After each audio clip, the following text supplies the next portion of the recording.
ஞானிகளால் காவியங்களில் கொடுக்கப்பட்ட பேருண்மைகள் அனைத்துமே சாதாரண மக்களுக்கும் புரியும் வண்ணமாக அன்றாட வாழ்க்கையில் வரக்கூடிய மனப்போராட்டத்திலிருந்து விடுபடும் நிலைகளாகத்தான் கொடுத்துள்ளார்கள்.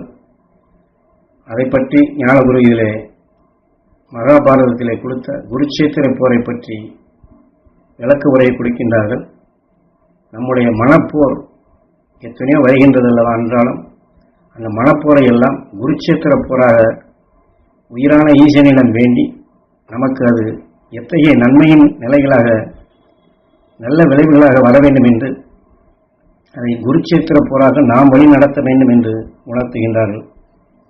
ஞானிகள் மகரிஷிகள் அனைவருமே நெருப்புக்கு சமமானவர்கள்தான். தீமைகளை சுட்டு பொசுக்கக்கூடிய சக்தி பெற்றவர்கள்தான். அந்த சக்தி நமக்கு முன் இந்த காட்டு மண்டலத்தில் இருக்கின்றது. நம்மை அறியாது வரக்கூடிய தீமைகளை நீக்குவதற்கு அந்த மகரிஷிகள் காட்டிய அல்வழியில் மெய்வழி பெற வேண்டும். அவருடைய அருள் சக்தி எங்கள் உடல் முழுவதும் படர வேண்டும் என்று எடுத்து நமக்குள் அந்த தீமைகளை பொசுக்கி பழகுதல் வேண்டும். குருட்சேத்திர போர். குரு இந்த உலகில் இருக்கக்கூடிய அனைத்திற்குமே நமது உயிரே குருவாக இருக்கின்றது. உதாரணமாக நான் பேசுகின்றேன், நீங்கள் திட்டுகிறீர்கள், மற்றதை பார்க்கின்றேன், எல்லாவற்றையும் சுவாசித்தாலும் உயிரான குருவிடம் சென்றுதான் அது வேலை செய்கின்றது. உயிர் அதையெல்லாம் எதுவாக இருந்தாலும் பிரம்மமாக சிருஷ்டித்து விடுகின்றது. உதாரணமாக வேதனை வருகிறது என்றால் என்ன செய்ய வேண்டும்? வேதனை உருவாக்கக்கூடியதை காதிலே கேட்ட பின் அந்த உணர்ச்சிகள் தூண்டப்படுகின்றது. சுவாசித்த பின் உயிரான குருவிடம் செல்லுகின்றது. அங்கே சென்ற பின் நமக்குள் அது மனப்போராகின்றது. இப்படி ஆகிவிட்டதே, என்ன செய்ய போகின்றோம், என்ன ஆகுமோ என்று. அந்த நேரத்திலே ஈஸ்வரா என்று உயிரை எண்ணி அந்த மன போராட்டத்தை நாம் எடுத்துக்கொண்டு குருட்சேத்திர போராக்க வேண்டும்.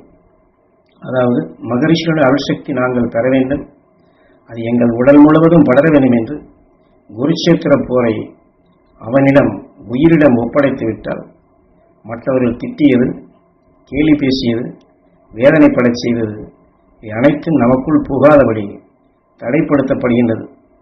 அதாவது குருவிடம் சொல்லி உயிரிடம் சொல்லி தனக்குள் கெட்டது புகாமல் தடுக்கச் செய்வதற்குத்தான் குருட்சேத்திர போர் என்று வியாசக பகவான் நமக்கு காட்டியுள்ளார்.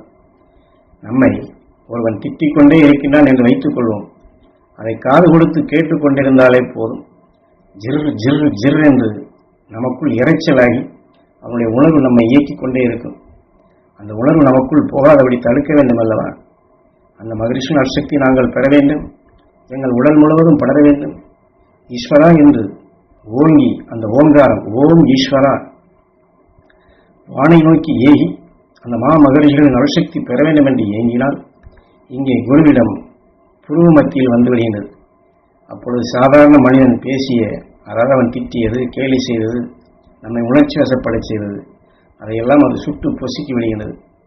இத்தகைய பேருண்மைகளை காட்டிய மெய்ஞானியின் உணர்வை எண்ணி அதை பெற வேண்டும் ஈஸ்வரா என்று அவனிடம் வேண்ட வேண்டும். ஏனென்றால் அவன்தானே சிருஷ்டிக்கின்றான். மகரிஷின் அருட்சக்தி பெற வேண்டும், எங்கள் உடலில் இருக்கக்கூடிய ஜீவான்மாக்கள் பெற வேண்டும். என்னை திட்டியவர்களுக்கு என் சொல் நல்லதாக பட வேண்டும், என் பார்வை அவர்களுக்கு நல்லதாக இருக்க வேண்டும், என் சொல் அவர்களுக்கு இனிமை ஊட்ட வேண்டும், என்னை பார்க்கும்பொழுது நல்ல எண்ணங்கள் வர வேண்டும் என்று இப்படி செய்தால் இது உண்மையான குருட்சேத்திர போர். தீமைகள் நமக்குள் வராதபடி தடுக்கப்படுகிறது. அந்த தீமைகள் நமக்குள் புகாதபடி தடுக்க வேண்டிய இடமே நமது புருவ மத்தி தான், அதாவது உயிர் இருக்கும் பாகம். அந்த குரு சேத்திரம் என்றால் இடம், உயிரான ஈசன் இருக்கும் அந்த இடத்திலே வைத்து நாம் ஞானிகள் உணர்வு கொண்டு போர் செய்து தீமைகளை, வேதனைகளை, மற்றவருடைய இடையூறான உணர்வுகளை தடுத்து பழக வேண்டும். தீமைகளை அகற்றி பழக வேண்டும், தீமைகளை தடுத்து பழக வேண்டும், அருள் உணர்வை நமக்குள் பெருக்கி பழக வேண்டும் என்று குருட்சேத்திர போராக நாம் வழிநடத்த வேண்டியவருடைய அவசியத்தை குரு இதிலே நமக்கு வழிகாட்டுகின்றார்கள்.